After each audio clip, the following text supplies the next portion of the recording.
Hi, everyone. Welcome back to another fantastic episode on the Unleashing Potentials podcast. My name is Bernadette Desir, and I'm your host. And joining me today is Abbas Mohammed. How are you? I'm doing well. Thank you for having me, Bernadette. Yeah, Excited to be yeah, you're here. welcome. Thanks for coming on the podcast. So, where about are you? I'm located in San Jose, California. What's the weather like there? Oh, it's always sunny. It's always great. I can't No, complain no about that. snow? No, actually, I haven't had snow here in about 70, 80 years. It's been a long time. Oh, wow. That's where I need to move. Wow, that's incredible. So, what is it that you do there? Yeah, so what we do at Remote Leverage is we help business owners hire Latin American virtual assistants, so employees from Latin America, for many different roles like admin, sales, customer support, for $6 to $10 per hour. So we help businesses cut down their payroll costs significantly by about 70 or 80%. Oh, okay, okay. That's really cool that you do that because we were talking about how those people in less developed countries, and Hmm. I'm trying to get my words together here. Yeah, yeah. People in less de developed countries, how it's hard for them. Their Mhm. wages are not much, and it's just very difficult. Yeah. How come you started to do the work that you're doing? Yeah, so I mean, initially I started my career back in real estate, back in 20, I think it was 2017, and I grew my business very quickly. And the way I did that, the reason I was able to grow very quick is because instead of having to hire local assistants, local help and pay, 40, $50 per hour, at the time I used to hire people from the Philippines. So instead of having say two or three employees, I was able to have 25 employees from the Philippines that were able to do the same work that I would have hired a local person to do for much more. And so eventually, when I got out of real estate, I decided to start Remote Leverage because I said, you know what, we can help other businesses apply the same principle. Like I said, where I live, average wages, like entry level type of people, are about 23, $24 per hour to do entry level type of work. Versus, like, when we hire people from Mexico, you could get somebody to fill an executive assistant position, a sales position, a customer support position for as little as $6 to $10 per hour. And so a lot of businesses now, especially with, everything's getting so much more expensive nowadays. I'm sure you've seen it. You live in Oh yeah, Canada. Yeah, I yeah. live in the US. Everything's so much more expensive. And so people need to cut costs. And this has been a great way to do that. And that's, I saw that happening, and that's why I started the business. And it's been growing very rapidly. We started about a year and a half ago. We tested a different concept at first, but then eventually we started hiring from Latin America and over the past year. And it took us about 4 months to grow to 50,000 a month. But then from December up until now, we grew from 50,000 a month to 450,000 per month, because there's been a lot of demand and people love the quality, they love what they're seeing. And so the business has been growing very rapidly as a result of that. Wow. Congratulations. That's Well, I awesome. appreciate that. Thank Yeah. you. Yeah. Give us some examples of the businesses that you're talking about, because maybe for my audience who's watching, they have no clue what you do, even though you explain it. Yeah. Give Take us through um how you hire and the businesses you hired. Absolutely. What's interesting is I was very surprised when I started this business. In my head, I was thinking, we're going to work with a specific type of businesses or specific industries. But the reality is we've been able to work with just about every industry I can think of. We've held medical clinics, we've helped construction companies, roofing companies, we've held HVAC, we've helped real estate people, property management. I mean, really, just about every business out there we've been able to help. And really, what's important is not the industry, from what I found. What's important is what is the type of job you're looking to hire for. If it's something that can be done remotely, there is no reason to hire a local person to do that. You can hire somebody from Mexico for significantly less. And what's interesting is you can get much higher quality because now instead of hiring locally, let's say I'm in San Jose, right? There's only so Mhm. many people I can choose from, and they're way more expensive. Versus when I hire, say, from Latin America, now I have the entire continent to choose from. And so we get significantly better candidates with way more experience, with, college degrees. And really the biggest concern that a lot of people have is, do they speak English well? Do they have an accent and things like that? And from my experience, the way we solve that is we get a lot of applicants. We get about 800 to 1,000 applications per day of people looking for jobs, admin, customer support, sales, whatever it is, IT, whatever the job is that is being filled. And the way we solve for English and accents and things of that nature is we just have a very strict criteria. So we have a whole team of recruiters, and their entire job is to listen to the voice recordings of these applicants before they even do interviews. So by the time the people get to do the interviews, they have to sound just like U.S. citizens or U.S. residents. And so that's been a great help in that aspect. But yeah, to answer your question, any job that can be done remotely can be filled with Latin American VAs. Yeah, awesome. How do you guys run background checks? Because you don't know those people that you're hiring for other people. How do you do Yeah. that? Very interesting question. So, in the US, when you hire, you run a background check through whatever third-party company, and they come back with, whatever they find. In Latin America, that is not as common to do that because a lot of employers don't hire people officially. Like a lot of it is under the table. So you don't find as many records as you would with a US employee. So the way we do it is we just do it manually.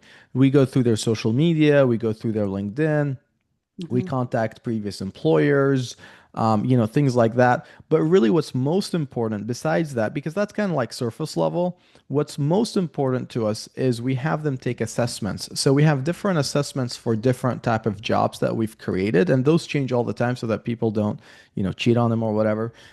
So we have different assessments. They have to take the assessments, and then after the assessments, they have to do interviews. And then, when it comes to the interviews, we have different recruiters that have been recruiting for many, many years. And so they test them on these different skills. And if they like these applicants, they put them in a special pool of applicants that we've vetted, so that then when a client comes to us and says, "Hey guys, I need a sales rep that knows how to do roofing appointments or set roofing appointments, whatever it is." Then we get them, 4 to 6 applicants that have already done that job in that industry, and then they can meet with them, and then the client gets to decide themselves how qualified they are. Usually, we like to put 4 to 6 because out of a pool of 6 people, they'll like 4 of them, and then they do a second round of interviews where they go a lot deeper into the questions and then choose their top 1 or 2 to hire. Yeah, thanks for sharing. Do you guys also train the people that you're hiring remotely? That's a great question. That actually comes up all the time on our sales calls. Is like, do you guys do training? And our perspective on it is no, because if they need training, they're not the right fit. We need people. We need to get you people that have already done the job that you're trying to hire for many years. They need to be experienced. They need to come in and know exactly what to do. The only thing you would need to train them on is how to use your specific CRM maybe, or how you like things to be done specifically in your business.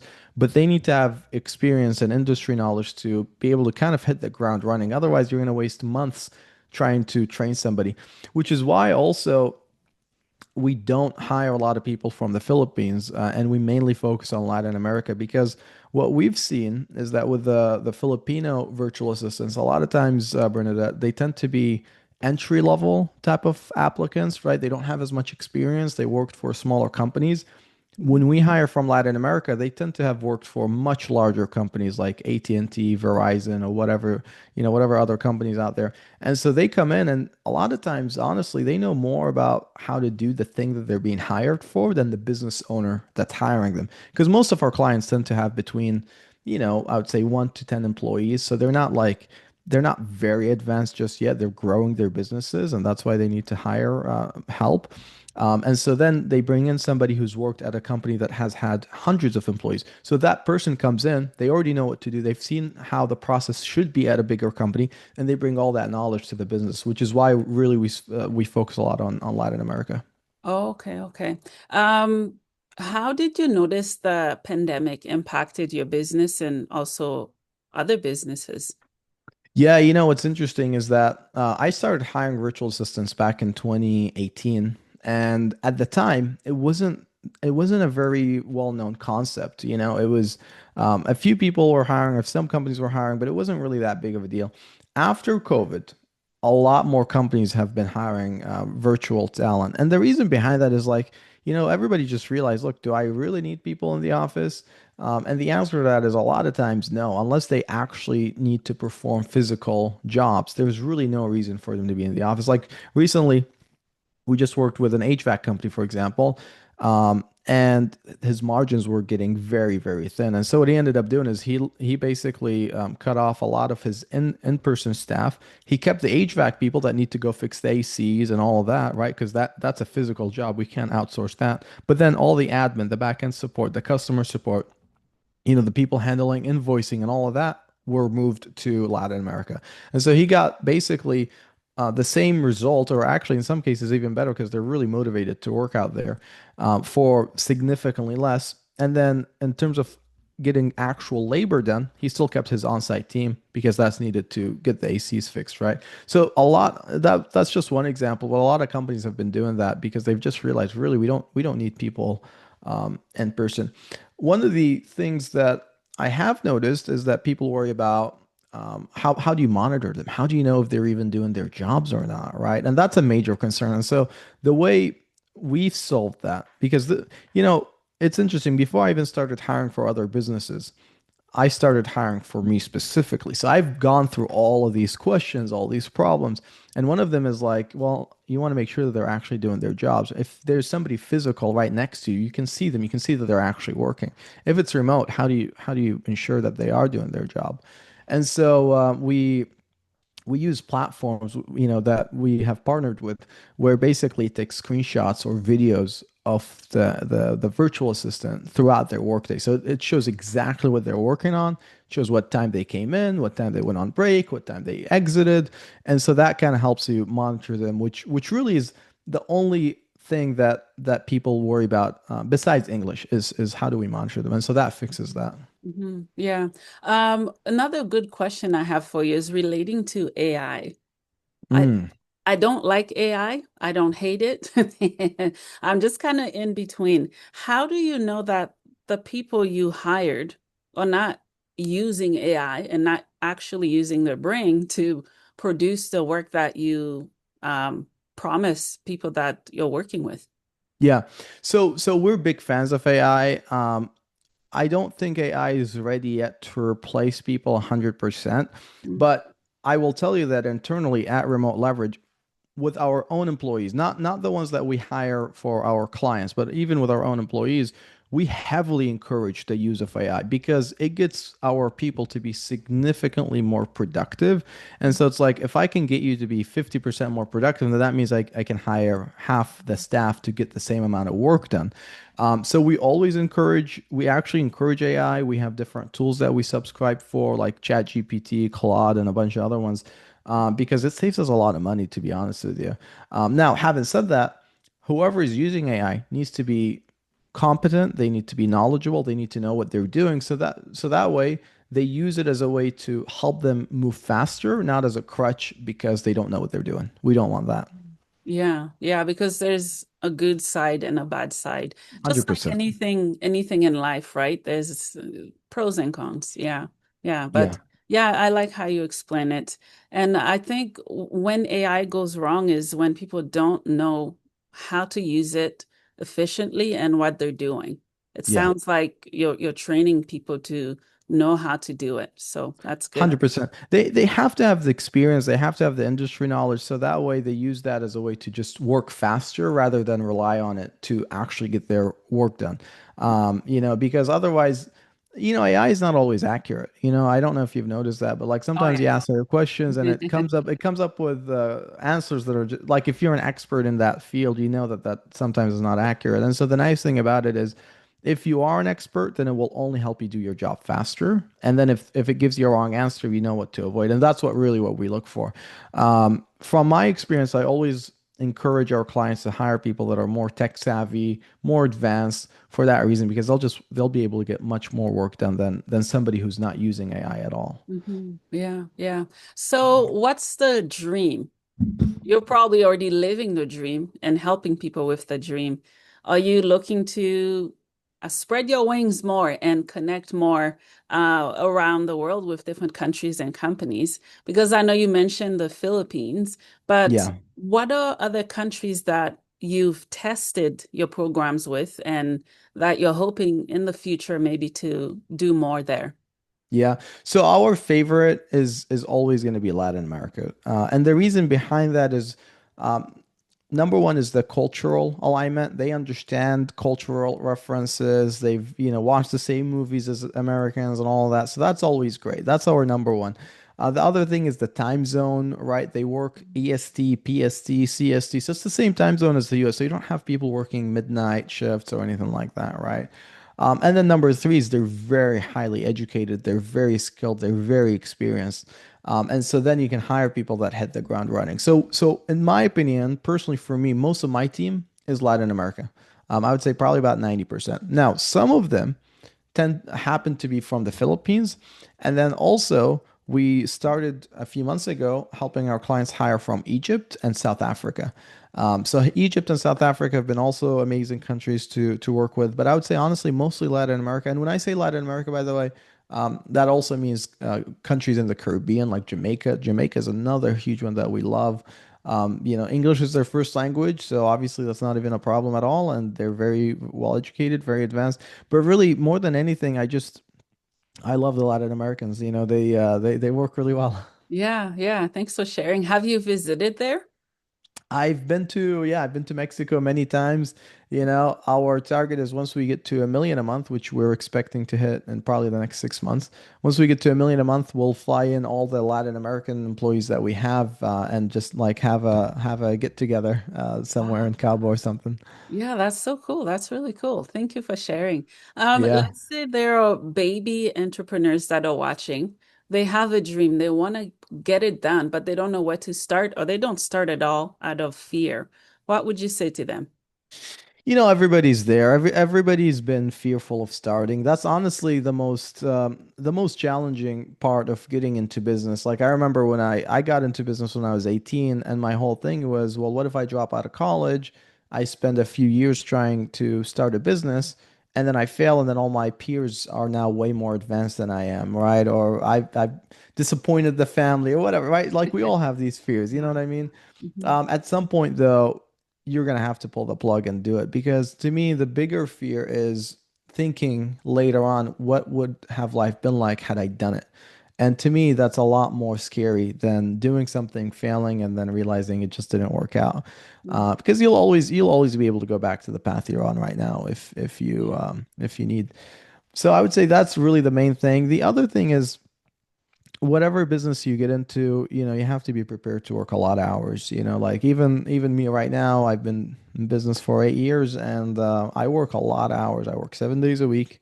I work a lot of hours, and I love it. I enjoy what I do. And you have to also choose something that's profitable. A lot of times they say, look, you got to go after your passions, which I understand that, but at the same time, it's like you got to pay the bills. You have to grow a company. We live in a real world where things cost money, and so you have to choose Yeah. something that you're passionate about, but that you can also make a living from doing. Yeah, I love that. Sounds like we work similar hours. Yeah, you go Yeah. hard. I pull everything from the podcast. Everything you've seen, that's me learning and just Wow. stepping out of my comfort zone. I mean, I did lose people that walked away. Um, so what, right? Yeah. Did you lose anybody that walked away, from following your heart and dream? Yeah, honestly, at first it was my more than anything my family because they weren't happy with the decision of me leaving college and getting into business because that we're immigrants, right? And so with immigrants they're always so focused on college and the proven path. But then what happens is they always come around. They always come back around later on, and that's what happened with me. And now they're very happy for me, obviously. And so at the end of the day, though, I mean, you have to live with the decisions you make, and you're either living for yourself or you're living for other people. And I'd much rather do things that would make me happy than other people happy, but then I'm miserable inside because I'm living based Yeah. on, you know, their Yeah. their their thought of what a great life is. Yeah, yeah, that's true. Yeah. So what is your model? Or model? What do you live by? What keeps you going?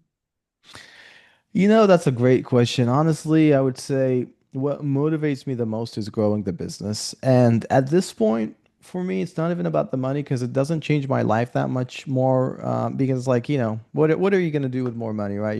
I eat the same food, I wear the same clothes, I live in the same house, drive the same car. There's really nothing more to it. But what I really like is just hitting new numbers and achieving new targets, growing the business, growing the team, helping more customers. I think right now on our website we have 60 or 70 video testimonials of happy clients that loved our service, that changed their lives. We have 250 reviews on Google, 5-star reviews on Google, and it's like things like that really make me happy to see the impact that we're leaving in the community and the businesses that we're helping. So my target is just to continue to help more businesses like that. I really enjoy it. Yeah. Well, sounds like you're leaving quite the legacy there. Yeah, no, it's awesome. I was filming a testimonial session with one of our clients, and it's like a 10-minute thing or whatever. And then by the end of the 10 minutes, I wrap it up because people don't watch more than 10 minutes. So I wrap it up and then we move on. And I couldn't get this guy off for like an hour. He was just going on and on about how great we are. And I'm like, man, that honestly, that just encourages me to continue going even harder, at what we do. Yeah, that's awesome. That's really cool. Yeah. So do you have any projects you're working on that you'd like for us to know about? Any new projects? Because you're constantly working. I am. But honestly, with growing a business, I've noticed that it gets more complicated as your numbers continue to grow. And so just continuing to do what you do by itself becomes a whole job, because you have to manage the growth, you have to manage adding new team members, advertising more, and doing all these things, right? And so I try as much as possible to stay laser focused. It's like I don't want to get distracted with a bunch of new projects, and because it's like, if we just continue doing what we're doing, I'm going to exceed every target that we have. So there's no reason to like try to add, more balls to juggle with, right? Versus Yeah. just having one that I'm all in on. Yeah, true. Do you have books? Do I read books? I Oh read no. or No, are you thinking of writing books? oh, You do? writing a book. I've never been a good writer, and I rarely read books too. So I think I'm not the best fit for that. But I read books from time to time. But yeah, I would say I'm not the best writer. No worries. I think lots of us struggle. Yeah, yeah. Um, what are some tools that have helped you? Tools that have helped me. Um, That's a good question. I would say we've been heavily investing into AI.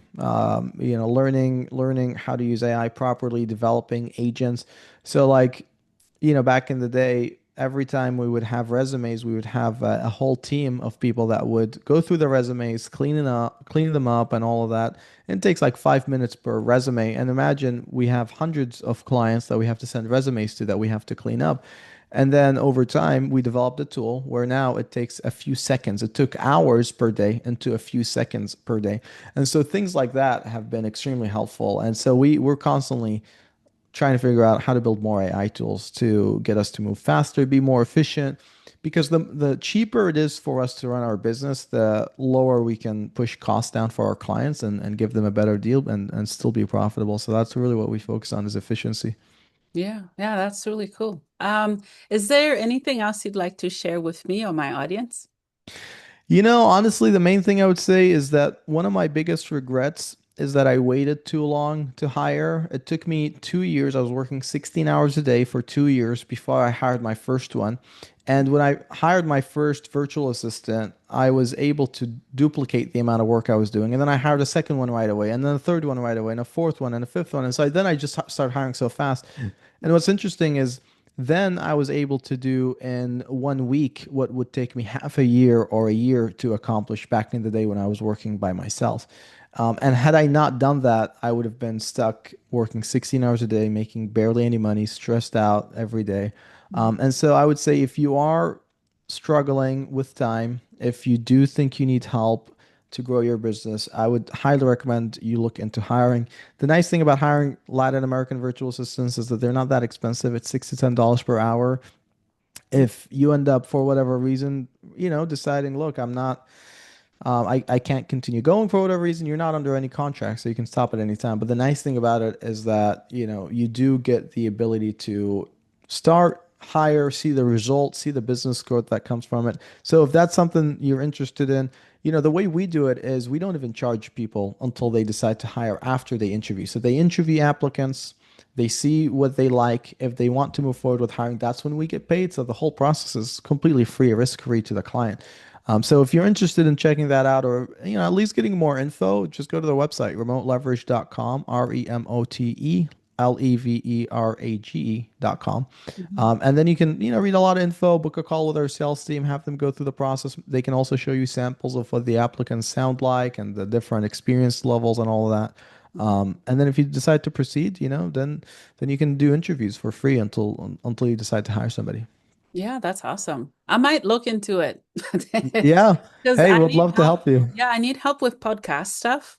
And my thing has always been with trust and that I'm so passionate about it. I'm not just gonna hand my dream to just anybody who cannot be at the same level that I am, if that makes sense. 100%. Yeah. 100%. And by the way, we've helped a lot of podcasters hire executive assistants and people that help with their podcasts.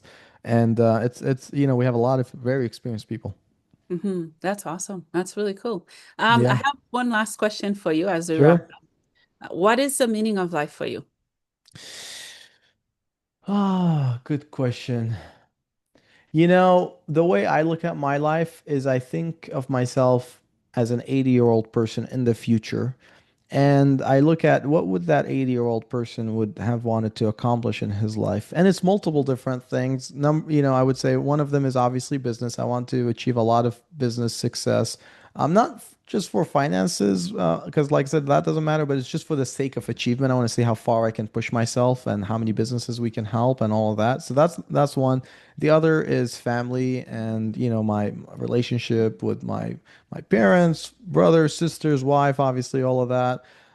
And then the impact that I could have on other people outside of business and outside of my family, that's also very important to me. Like I said, I'm an immigrant, so that means a lot to me. It's like helping other people that are kind of in a similar things. So I'd say it's multiple things. Really, it's not just one thing. And I think a lot of times people do focus on one area, and that's all they do. And I think it's better to be balanced and have multiple metrics to measure your achievements by. Yeah, yeah, you're right. Thank you so much for sharing. Abbas, Absolutely. did I say it right? Abbas. Abbas. Abbas. Yeah. Close though. Abbas. Abbas. I love that name. That's really cool. Does it mean Appreciate it. something? Yeah, it means lion in Arabic. Oh, okay. Yeah, because Yeah, it has power to it. I I just appreciate wasn't that. sure.